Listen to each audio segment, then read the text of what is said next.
Hello students, आपका फिर से स्वागत है हमारे YouTube channel let's crack GK में। आज हम आपके सामने जीके के 30% लेके आ रहे हैं, जिसमें से अगर आपको 15% आते हैं तो आप कोई भी सरकारी नौकरी में आपका सिलेक्शन हो सकता है। ऐसा हम इसलिए कह रहे हैं क्योंकि जो हम प्रश्न लेके आ रहे हैं काफ़ी महत्वपूर्ण प्रश्न है और काफ़ी इसमें कई प्रश्न काफ़ी हार्ड भी हैं, कुछ सरल भी हैं। और ये जो प्रश्न हैं ये ज़्यादातर एग्ज़ाम्स में आते हैं, तो ये बात हम इसलिए कह रहे हैं। अगर आपको इसमें से 15% आते हैं तो इसका मतलब है कि आपका जीके स्ट्रॉन्ग है और आप किसी भी एग्ज़ाम में हो सकता है कि आपका सिलेक्शन हो जाए। तो आप ये वीडियो पूरी देखें और बाद में वीडियो देखने के बाद हमें कमेंट करके बताएं कि आपके इसमें से कितने % सही हैं। और हम आपको आगे भी इसी प्रकार जीके की तैयारी करवाते रहेंगे ताकि आपको आने वाली परीक्षाओं के लिए कोई परेशानी ना झेलनी पड़े और आप अच्छे से तैयारी कर सकें। तो आज की वीडियो शुरू करते हैं। इसी के साथ साथ आप हमारे चैनल को सब्सक्राइब करें, वीडियो को लाइक भी करें और शेयर भी करें।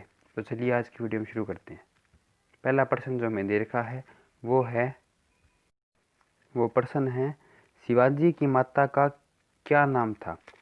यानी कि जो शिवाजी थे उनकी माँ का नाम क्या था। जो 4 ऑप्शन में दी हुई हैं, रुक्मणी, जीजाबाई, मीराबाई या लक्ष्मीबाई। इन चारों में से सही आंसर क्या होगा। आपको अगर पता है तो आप हमें कमेंट करके बताएं। अगर नहीं पता आपको तो हम आपको आंसर बताएंगे। इसका सही आंसर होगा ऑप्शन नंबर 2 यानी कि जीजाबाई। शिवाजी की माता का क्या नाम था। शिवाजी की माता का नाम था जीजाबाई। दूसरे प्रश्न की ओर बढ़ते हैं हम।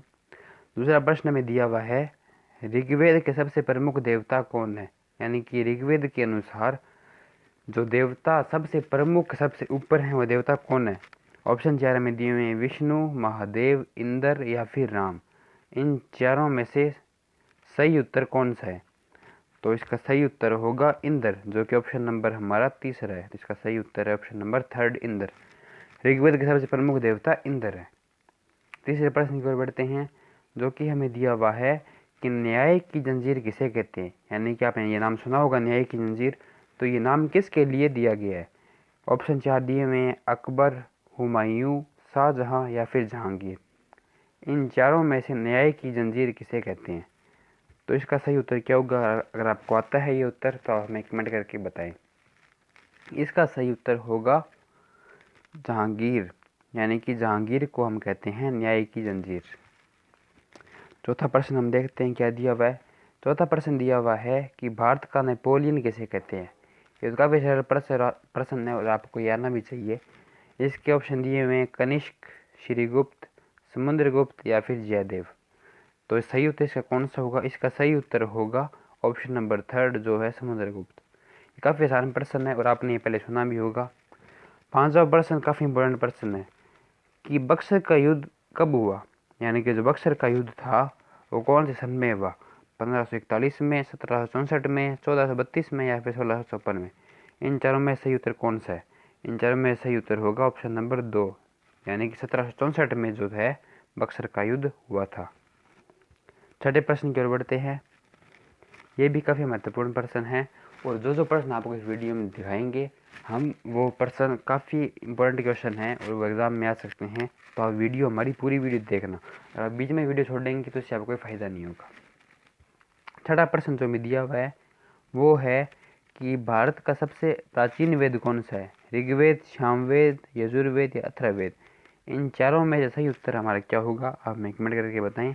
तो इसका सही उत्तर है ऑप्शन नंबर 1 यानी कि ऋग्वेद।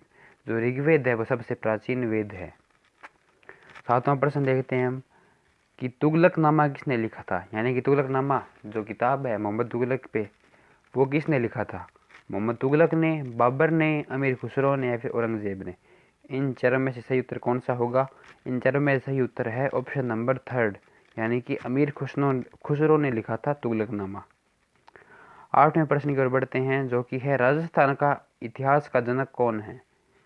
यानी कि राजस्थान का इतिहास का जनक किसे कहते हैं, किसको ये उपाधि दी गई है। तो 4 ऑप्शन हमें दिए हुए हैं। वो ऑप्शन हैं colonel James Tod, colonel Metcalfe, colonel Irwin या कर्नल चार्ल्स। इन चारों में सही उत्तर कौन सा होगा आप हमें कमेंट करके बताएं। ये बहुत ही महत्वपूर्ण प्रश्न है क्योंकि राजस्थान से रिलेटेड प्रश्न हर एग्जाम में लगभग पूछे जाते हैं। तो इसका सही उत्तर होगा ऑप्शन नंबर 1 जो कि है कर्नल जेम्स टोड। यानी कि कर्नल जेम्स टोड को क्या कहा जाता है, राजस्थान इतिहास का जनक कहा जाता है। अगला प्रश्न है, ये भी राजस्थान से रिलेटेड है। इस वीडियो में हम आपको राजस्थान से रिलेटेड, भारत से रिलेटेड सभी सामान्य ज्ञान के प्रश्न पूछ रहे हैं, जिसमें कुछ इतिहास के प्रश्न भी होंगे और इसी प्रकार के प्रश्न का मिक्सचर लगभग हर एग्जाम में आता है। तो नवा प्रश्न हमें दिया हुआ है कि जरगा पर्वत कहाँ है, यानी कि जो जरगा पर्वत है वो कौन से शहर में, उदयपुर में, जयपुर में, जोधपुर में या फिर बीकानेर में। तो इसका सही उत्तर होगा ऑप्शन नंबर 1 जो कि है उदयपुर में, यानी कि जो जरगा पर्वत है, जरगा पर्वत, वो हमारा उदयपुर में है। अगले 10वें प्रश्न की ओर बढ़ते हैं। ये भी काफ़ी महत्वपूर्ण प्रश्न है कि 100 टापुओं का क्षेत्र कौन सा है, यानी कि किस क्षेत्र को 100 टापुओं का क्षेत्र कहते हैं। प्रतापगढ़ को, अजमेर को, डूंगरगढ़ को या बांसवाड़ा को। इन चारों में से सही उत्तर कौन सा है, आप हमें कमेंट करके बताएं। तो इसका सही उत्तर होगा ऑप्शन नंबर 4 जो कि है बांसवाड़ा। बांसवाड़ा को कहते हैं हम 100 टापुओं का क्षेत्र। 11वें प्रश्न की ओर बढ़ते हैं। ये प्रश्न है कि राजस्थान की सीमा कितने राज्यों से लगती है, यानी कि कितने राज्य हैं जो राजस्थान की सीमा के साथ में टच होते हैं। 5, 6, 7 या 8। इन चारों में से सही उत्तर कौन सा है, आप हमें कमेंट करके बताएं। ये बहुत ही महत्वपूर्ण प्रश्न है। इसका सही उत्तर होगा ऑप्शन नंबर 1 यानी कि 5 राज्यों के साथ राजस्थान की सीमा लगती है। 12वें प्रश्न की ओर बढ़ते हैं जो कि है ब्लू पोर्ट्री का केंद्र कहाँ है, यानी कि ब्लू पोर्ट्री का जो प्रमुख केंद्र है, मेन जो सेंटर है ब्लू पोर्ट्री का, वो कहाँ पे है, कौन से शहर में है।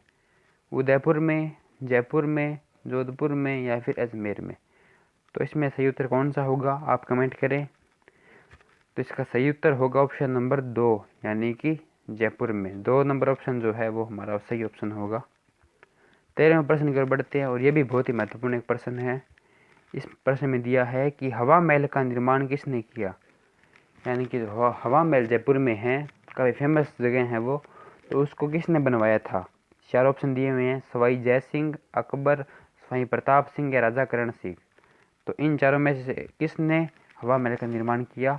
इसका सही उत्तर है ऑप्शन नंबर 3 यानी कि सवाई प्रताप सिंह। जो थर्ड ऑप्शन है वो हमारा सही होगा। 14वें प्रश्न की ओर बढ़ते हैं और ये भी एक काफ़ी महत्वपूर्ण प्रश्न है। इस प्रश्न में दिया गया है कि रूठी रानी का महल कहाँ है। रूठी रानी आपने सुना होगा, काफ़ी चर्चित रानी है ये। अजमेर में, बीकानेर में, बांसवाड़ा में, गंगानगर में। इन चारों में से सही उत्तर कौन सा होगा, क्या आपको इस चीज़ का पता है तो आप मैं कमेंट करके बताएं। इसका सही उत्तर होगा ऑप्शन नंबर 1 यानी कि अजमेर। अजमेर में है रूठी रानी का महल। 15वें प्रश्न की ओर बढ़ते हैं। इस प्रश्न में हमें दिया गया है कि कच्ची घोड़ी नृत्य कौन करता है। ये बहुत ही एक प्रसिद्ध नृत्य है, तो आप ये बताएं कि कच्ची घोड़ी नृत्य कौन करता है। ऑप्शन 4 दिए गए हैं, केवल पुरुष, केवल स्त्री, दोनों या फिर कोई नहीं।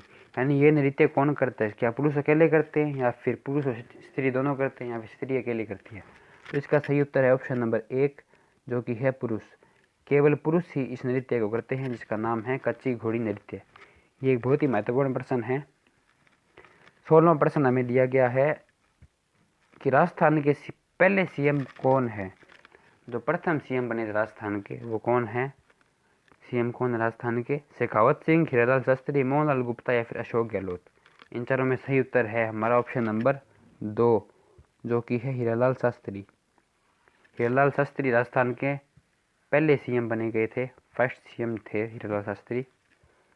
17वें प्रश्न की ओर बढ़ते हैं और ये भी राजस्थान के क्षेत्रफल से रिलेटेड एक प्रश्न है और बहुत ही महत्वपूर्ण प्रश्न है ये। इसमें दिया है कि राजस्थान के क्षेत्रफल का कितने प्रतिशत हिस्सा मरुस्थल है, यानी कि जो राजस्थान का क्षेत्रफल है उसका कितना प्रतिशत हिस्सा रेगिस्तान का रूप है। ऑप्शन दिए गए हैं 56%, 67%, 61% या फिर 70%। इन चारों में से सही उत्तर है ऑप्शन नंबर 3 यानी कि 61% राजस्थान का हिस्सा है वो मरुस्थल है। 18वें प्रश्न की ओर बढ़ते हैं और ये राजस्थान के लोक देवताओं से रिलेटेड एक प्रश्न है और बहुत ही महत्वपूर्ण प्रश्न है ये। इसमें दिया गया है कि पाबूजी किसका अवतार है। आपने सुना होगा राजस्थान के लोक देवता पाबूजी के बारे में। तो इस प्रश्न दिया है कि ये किसके अवतार है, राम के, लक्ष्मण के, कृष्ण के या शिव के। इन चारों में से इनको किसका अवतार माना जाता है। तो इसका सही उत्तर होगा ऑप्शन नंबर 2 जो कि है लक्ष्मण, कि पाबूजी को लक्ष्मण का अवतार माना जाता है। 19वां प्रश्न हमें दिया गया है कि सुगंध चिड़ी किसका रूप है? करणी माता का, दुर्गा माता का, आवड़ माता का या फिर लक्ष्मी माता का? तो इसका सही उत्तर होगा ऑप्शन नंबर 3 जो कि है आवड़ माता, यानी सुगंध चिड़ी जो है वो आवड़ माता का रूप है। 20वें प्रश्न की ओर बढ़ते हैं और ये एक आसान प्रश्न है, आपको इसके बारे में पता होना चाहिए। ये हमें दिया गया है कि भारत का पहला परमाणु विस्फोट कहाँ हुआ, यानी जो पहला परमाणु परीक्षण किया गया था वो कहाँ पे किया गया था? पोखरण में, दिल्ली में, जयपुर में या मुंबई में? तो इसका सही उत्तर है ऑप्शन नंबर 1 जो कि है पोखरण। राजस्थान के पोखरण में पहला परमाणु परीक्षण किया गया था। दूसरा प्रश्न 21वां प्रश्न हमें दिया गया है कि नटनी का चबूतरा कहाँ है? ये भी एक बहुत फेमस चबूतरा है। देशनोक में, प्रतापगढ़ में, पाली में या पिछोला में? इसका सही उत्तर क्या होगा आप कमेंट करके बताएं। इसका सही उत्तर होगा ऑप्शन नंबर 4 जो कि है पिछोला। हम 22वें प्रश्न की ओर बढ़ रहे हैं और आप चैनल को हमारे सब्सक्राइब करें अगर आपने यहाँ तक वीडियो देखी है तो। 22वां प्रश्न में दिया गया है कि 2.5 दिन का झोंपड़ा कहाँ है? आपने इसके बारे में सुना होगा। 2.5 दिन का झोंपड़ा एक बहुत ही फेमस जगह है, तो ये कहाँ पे है? 4 ऑप्शन दिए गए हैं, जयपुर में, डूंगरपुर में, अजमेर में या पानीपत में? तो इसका सही उत्तर है ऑप्शन नंबर 3 जो कि है अजमेर। तो अजमेर में है 2.5 दिन का झोंपड़ा। 23वें प्रश्न पर बढ़ते हैं, उसी से रिलेटेड प्रश्न है। इसमें पूछा गया है कि 2.5 दिन का झोंपड़ा किसने बनवाया, यानी कि जो 2.5 दिन का झोंपड़ा है उसका निर्माण किसने करवाया? बाबर ने, मोहम्मद तुगलक ने, अकबर ने या हुमायूं ने? तो इसका सही उत्तर है ऑप्शन नंबर 2 जो कि है मोहम्मद तुगलक। मोहम्मद तुगलक ने 2.5 दिन के झोंपड़े का निर्माण करवाया। तो 24वें प्रश्न जो हमें दिया गया है वो है कि राजस्थान का न्यूनतम वर्षा क्षेत्र कौन सा है, यानी कि वो क्षेत्र जहाँ पर सबसे कम वर्षा होती है राजस्थान में वो कौन सा है? सम, धौलपुर, पाली या जोधपुर? इसका सही उत्तर ऑप्शन नंबर 1 है जो कि है सम। सम जैसलमेर के अंदर आता है ये क्षेत्र, तो यहाँ पे राजस्थान में सबसे कम वर्षा होती है। 25वें प्रश्न की ओर बढ़ते हैं जो कि दिया गया है कि किस चित्र शैली में पीला रंग प्रधान रहा है, यानी कि कौन सी चित्र शैली है जिसमें पीले रंग का सबसे ज़्यादा प्रयोग किया गया है? 4 ऑप्शन जो हमें दिए गए हैं वो हैं बीकानेर शैली, देवगढ़ शैली, आमेर शैली या फिर कोटा शैली? तो इसका सही उत्तर कौन सा होगा? इसका सही उत्तर होगा ऑप्शन नंबर 1 जो कि है बीकानेर। तो बीकानेर की जो चित्र शैली है उसमें पीला रंग हमेशा से प्रधान रहा है। 26वें प्रश्न की ओर बढ़ते हैं और ये भी बहुत ही एक महत्वपूर्ण प्रश्न है। इसमें दिया गया है कि भीलों के घर कहलाते हैं, यानी कि जो भील जो अपने घर बनाते हैं, भील जनजाति अपने घर बनाती है, उन्हें क्या कहते हैं? कोल्लू, टापरा, भराड़ी या फिर गोपना? इन चारों में सही उत्तर है हमारा ऑप्शन नंबर 2 जो कि है टापरा, यानी कि भील जनजाति के घरों को कहते हैं टापरा। 27वें प्रश्न की ओर बढ़ते हैं। इस प्रश्न में दिया गया है कि राजस्थान में किस जनजाति की जनसंख्या सर्वाधिक है, यानी कि वह कौन सी जनजाति है जिसकी जो जनसंख्या है वह सबसे ज़्यादा है? भील, मीणा, सहरिया या फिर गढ़िया लोहार? इन चारों में से सही उत्तर है हमारा ऑप्शन नंबर 2 जो कि है मीणा, यानी कि जो मीणा जनजाति है उसकी जो जनसंख्या है वो राजस्थान में क्या है? सर्वाधिक है। अभी हम 28वें प्रश्न की ओर बढ़ते हैं। 28वां प्रश्न हमें दिया गया है कि तेजाजी का मेला कहाँ आयोजित होता है? करौली में, गंगानगर में, बीकानेर में या फिर नागौर में? तो इसका सही उत्तर होगा ऑप्शन नंबर 4 जो कि है नागौर। हमारा 29वां प्रश्न दिया गया है कि करणी माता का मंदिर कहाँ स्थित है? देशनोक में, कोलायत में, तिलवाड़ा में या फिर बांसवाड़ा में? तो इसका सही उत्तर है ऑप्शन नंबर 1, यानी कि जो देशनोक है वहाँ पर करणी माता का मंदिर स्थित है। बीकानेर के देशनोक में है ये मंदिर। और 30वां प्रश्न और आज का आखिरी प्रश्न जो कि है वो हमें दिया है कि एशिया का सबसे बड़ा कृषि फार्म कहाँ स्थापित है, यानी कि सबसे बड़ा कृषि फार्म एशिया का है वो कौन सी जगह स्थापित किया गया है? सूरतगढ़ में, दुर्गापुरा में, जैसर में या तबीजी में? तो इसका सही उत्तर होगा ऑप्शन नंबर 1 श्रीगंगानगर के सूरतगढ़ में एशिया का सबसे बड़ा कृषि फार्म स्थापित किया गया है। तो आज की वीडियो यहीं पे समाप्त होती है और उम्मीद है कि आप हमारे चैनल को सब्सक्राइब करेंगे और वीडियो को लाइक भी करेंगे और हम आपको आने वाले दिनों में इसकी और भी तैयारी करवाएंगे जीके की। धन्यवाद।